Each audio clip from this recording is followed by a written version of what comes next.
बाबर की मृत्यु के बाद हुमायूं को दिल्ली की राजगद्दी मिली और उसने अपने राज्य के भूभाग को अलग अलग हिस्सों में अपने भाइयों को बांट दिया।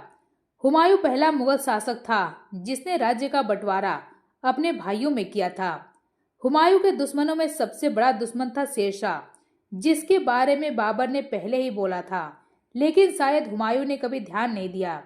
यही कारण था कि बाबर के मरने के बाद शेरशाह ताकतवर होता चला गया और एक समय ऐसा आया जब हुमायूं को दिल्ली की राजगद्दी छोड़कर भागना पड़ गया। चौसा की लड़ाई में पराजित हुमायूं फिर से अपनी ताकत बटोरने की कोशिश में भटक रहा था। 1540 बीतते उसका अगला ठिकाना भक्कर के द्वीपी दुर्ग के निकट एक शिविर में था, जहां उसका सौतेला भाई हिंदाल कंधार जीतने की योजना बना रहा था। जहां हुमायूं अपनी सौतेली मां दिलदार बेगम से भेंट के लिए हरम में पहुंचा। सामने उसके 14 साल की बला की खूबसूरत और तहजीब याफ्ता कमसिन हमीदा बानो थी। हमीदा को देखकर हुमायूं अपना दिल हार बैठा और उसे हमीदा से पहली नजर का प्यार हो गया। कुछ पलों में हमीदा बानो वहां से हट चुकी थी, लेकिन उसकी मोहक छवि हुमायूं के दिल दिमाग पर हावी हो चुकी थी। हुमायूं की सौतेली बहन गुलबदन बेगम उस मौके पर मौजूद थी। जब हुमायूं ने पहली बार हमीदा बानो को देखा तो पूछा, ये कौन है? गुलबदन बेगम का शालीन जवाब था, मीर बाबा की बेटी, जिसके बाद हुमायूं उसे अपना बनाने का ठान चुका था। नजदीक ही खड़े हमीदा के सगे भाई मुअज्जम की ओर देख हुमायूं ने कहा कि जल्द ही ये मेरा नजदीकी रिश्तेदार होगा। जिसके बाद हुमायूं वापस से शिविर में लौट आया, लेकिन अब हुमायूं की आंखों में नींद नहीं थी। हुमायूं ने रात करवटों में काटी। युद्ध की पराजय, तख्तो-ताज खोने का गम और फिर से खोए राजपाट की वापसी सब किनारे थी, और उसके दिल दिमाग में अगर कुछ था तो वो थी सिर्फ और सिर्फ हमीदा बानो की चाहत, जिसे आंखों में लिए हुमायूं जल्द सुबह होने का इंतजार कर रहा था। अगली सुबह हुमायूं एक बार फिर से अपनी सौतेली मां दिलदार बेगम के सामने था, हमीदा बानो के साथ निकाह के पैगाम के साथ। हुमायूं ने दिलदार बेगम से साफ साफ निकाह की चाहत रख डाली, जिसे सुनने के बाद दिलदार बेगम के साथ पूरा हरम सकते में आ गया। 14 साल की हमीदा की हरम में सरपरस्ती थी। उधर 33 साल का हुमायूं शेरशाह से जंग हारा और अपना साम्राज्य खोकर इधर उधर भटक रहा था। अपने साम्राज्य को वापस पाने के लिए वो संघर्ष कर रहा था।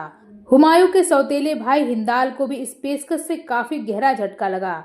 हमीदा उसके टीचर पीर बाबा की बेटी के नाते बहन जैसी थी। वो भी इस रिश्ते के लिए तैयार नहीं था। वहीं हुमायूं एक प्रेमी की तरह जिद पाले बैठा था। यह पैगाम हमीदा बानो तक पहुंचा तो जवाब में इनकार आया। बादशाहत गवा चुका हुमायूं को मोहब्बत के मोर्चे पर हार कबूल नहीं था। हमीदा बानो को मनाने की उसकी कोशिशें जारी थी।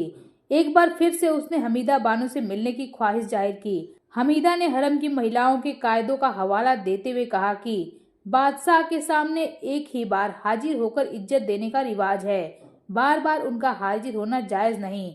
हुमायूं की कोशिशें नाकाम हो रही थीं। वही हमीदा को पाने की हुमायूं की जिद सौतेले भाई हिंदाल को नागवार गुजर रही थी। उधर दिलदार बेगम को हुमायूं की सगी मां माहिम बेगम का वह लाड दुलार याद आ रहा था, जो उन्होंने सौतेले बच्चों हिंदाल और गुलबदन पर बरसाया था। परिवार के बिखराव और भाइयों के बीच बढ़ती दूरियां उन्हें परेशान कर रही थी। हुमायूं की पेशकश के 1 महीने का वक्त गुजर चुका था। दिलदार बेगम पूरी तरह से पसीज चुकी थीं।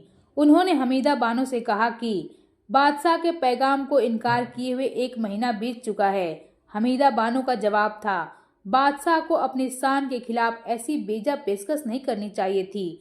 जिसके बाद दिलदार बेगम भी हुमायूं की पैरवी में लग गईं। वह हमीदा को मनाने की सारी कोशिश कर रही थी। देर सवेर किसी से तो निकाह करोगी, बेहतर होगा कि बादशाह से कर लो, बोलते हुए दिलदार बेगम ने हमीदा को समझाया। जिसके बाद हमीदा बानो ने अपने और हुमायूं के बीच उम्र के फासले की ओर इशारा करते हुए इनकार कर दिया और कहा, यकीनन शादी करूंगी, पर ऐसे से जिसके कुर्ते अचकन के कॉलर तक मेरा हाथ पहुंचता हो। हमीदा बानो के बार बार इनकार के बीच भी हुमायूं ने कभी भी अपना धैर्य नहीं खोया, किसी किस्म की जोर जबरदस्ती या धौस नहीं जमाया। एक प्रेमी के तौर पर बराबर याचक की मुद्रा में खड़ा रहा। हरम के भीतर सौतेली मां दिलदार बेगम सहित कई बेगमें उसकी पैरोकारी कर रही थी। हुमायूं के पैगाम के ठीक 40वें दिन 21 सितंबर 1541 को हमीदा बानो ने इकरार कर दिया, जिसके बाद हुमायूं के लिए यह दिन जिंदगी का सबसे खुशनुमा और यादगार लम्हा बन गया। हुमायूं को ज्योतिष गणना में अटूट विश्वास था। उसे बताया गया था कि हमीदा बानो के साथ निकाह के बाद उसकी मुसीबतों के बादल धीरे धीरे छट जाएंगे। खोया राजपाट और ताज वापस मिलेगा। जिसके बाद उसने हमीदा से निकाह कर लिया और आगे के सफर में हमीदा बानो हर कदम उसके साथ थीं, जिसने हुमायूं को सीख दी और राजी किया कि जंग में जीत के बाद औरतों और बच्चों के साथ किसी तरह का जुर्म न किया जाए, उनके साथ इज्जत और नरमी से सलूक हो। भारत पर जीत के बाद हुमायूं की जल्द ही सीढ़ियों से गिरकर मौत हो गई। हमीदा बानो के गर्भ से पैदा अकबर तब मात्र 13 साल का था, लेकिन उसके सिर पर हमीदा बानो जैसी ज़हीन और समझदार माँ का साया था, जिसने उसे महान बनाया। इतिहासकारों ने अकबर के परवरिश में हमीदा का हाथ बताया। 1604 में हमीदा बानो की मृत्यु हो गई।